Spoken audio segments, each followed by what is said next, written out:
Hai, saya si Pajara Puji dengan NIM P20631122038 dari kelas 2A.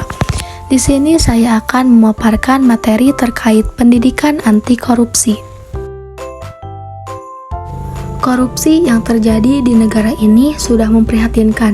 Pada tingkat internasional, bangsa Indonesia sebagai bagian dari masyarakat dunia mempunyai citra buruk terkait korupsi.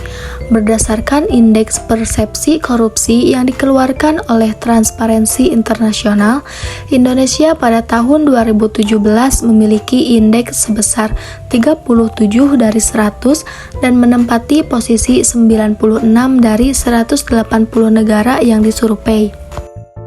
Nah, jika kalian masih bingung apa itu korupsi, korupsi adalah suatu bentuk ketidakjujuran atau tindak pidana yang dilakukan oleh seseorang atau suatu organisasi yang dipercayakan dalam suatu jabatan kekuasaan untuk memperoleh keuntungan yang haram atau penyalahgunaan kekuasaan untuk keuntungan pribadi seseorang. Untuk menghindari korupsi tersebut, maka kita harus mempelajari pendidikan anti korupsi yang didefinisikan sebagai sebuah gerakan budaya dalam menumbuhkan nilai anti korupsi. Adapun tujuan mempelajari pendidikan anti korupsi, yaitu yang pertama membentuk pengetahuan dan pemahaman bentuk korupsi dan aspek-aspeknya. Yang kedua, membentuk keterampilan dan kecakapan baru yang ditunjukkan untuk melawan korupsi. Yang terakhir yaitu, mata kuliah ini lebih menekankan pada pembangunan karakter anti korupsi atau anti-corruption character building pada diri individu mahasiswa. Dengan demikian, tujuan mata kuliah anti korupsi adalah membentuk kepribadian anti korupsi pada diri pribadi mahasiswa serta membangun semangat dan kompetisinya sebagai agent of change bagi kehidupan bermasyarakat dan bernegara yang bersih dan bebas dari ancaman korupsi.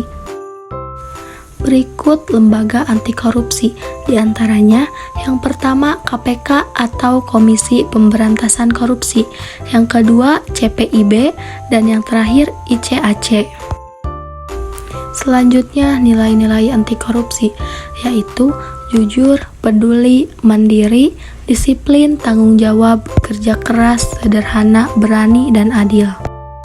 Selain nilai anti korupsi, ada juga budaya anti korupsi, yaitu jujur dalam pengelolaan anggaran, sederhana dalam gaya hidup, berani dalam sikap membela kebenaran, mandiri dalam bekerja, peduli dalam bermasyarakat, disiplin, bekerja keras dan bertanggung jawab dalam bekerja, mengabdi kepada masyarakat dan melaksanakan tugas.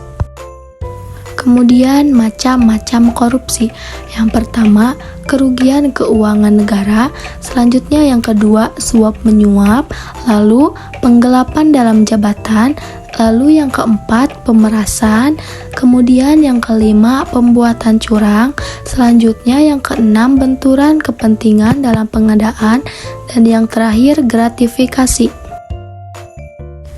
Kemudian dari aspek organisasi yang menyebabkan seseorang melakukan korupsi antara lain adalah kurang adanya sikap keteladanan kepemimpinan, tidak adanya kultur organisasi yang benar, kurang memadainya sistem akuntabilitas yang benar, serta kelemahan sistem pengandalian, manajemen, dan pengawasan.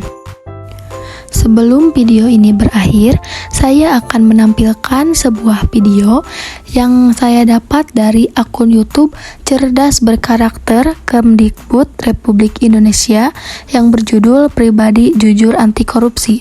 Dalam video ini menunjukkan contoh sikap korupsi. Dika, bantuin Mama dong. Oh, bantu apa, Mah? Mama lagi pengen bikin kue dan butuh beberapa bahan. Kamu tolong ke warung Bu Neng dan belikan ya. Ini uang dan daftar belanjanya. Tolong ya sayang. Siap, Mah. Dika berangkat dulu ya. Permisi, Bu Neng. Mau belanja, Bu? Dika, mau belanja apa, Nak? Ini, Bu, daftar belanja dari Mama. Wah, mama kamu mau bikin kue ya? Sebentar ya, Dik. Ibu ambil dulu bahan-bahannya. Ini ya belanjaan kamu. semua yang ada di daftar. Harganya jadi 60.000. Baik Bu, ini uangnya. Oke, uangnya 100.000, jadi kembaliannya 40.000. Ini uangnya ya Dika. Terima kasih Bu Neng. Iya, sama-sama ya. Salam buat Mama ya. Siap Bu Neng, nanti Dika sampaikan. Wah, kembaliannya banyak juga ya. Kalau aku ambil sedikit, mungkin gak apa-apa. Asal gak ketahuan Mama. Lumayan kan buat jajan.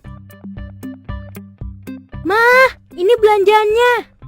Semuanya 80.000. Jadi ini kembaliannya 20.000. Terima kasih ya Dika, anak mama memang hebat. Selalu siap membantu mama kapanpun. Iya Mah, sama-sama. Duh, perasaan aku jadi gak enak. Merasa bersalah banget deh. Udah gak jujur sama Mama. Tapi tetap dipuji sebagai anak baik. Gimana ya? Mama, maafin Dika ya Mah. Dika tadi bohong. Kembaliannya seharusnya 40.000 Mah, bukan 20.000. Loh, jadi kamu tadi hampir korupsi 20.000 ya? Iya Mah. Dika minta maaf sudah gak jujur ya Mah. Ya udah, iya mama maafin Dika. Yang penting Dika tahu, berbohong atau mengambil yang bukan hak kita adalah perbuatan yang tidak terpuji. Sifat jujur itu harus dipupuk sejak usia sedini mungkin, sehingga pada saat dewasa nanti menjadi pribadi yang amanah dalam mengemban tugas dan tidak mudah tergoda untuk melakukan tindakan yang tidak terpuji. Iya Mah. Dika janji gak akan mengulangi lagi dan akan selalu jujur. Nah gitu dong anak mama. Sekian yang dapat saya sampaikan. Terima kasih.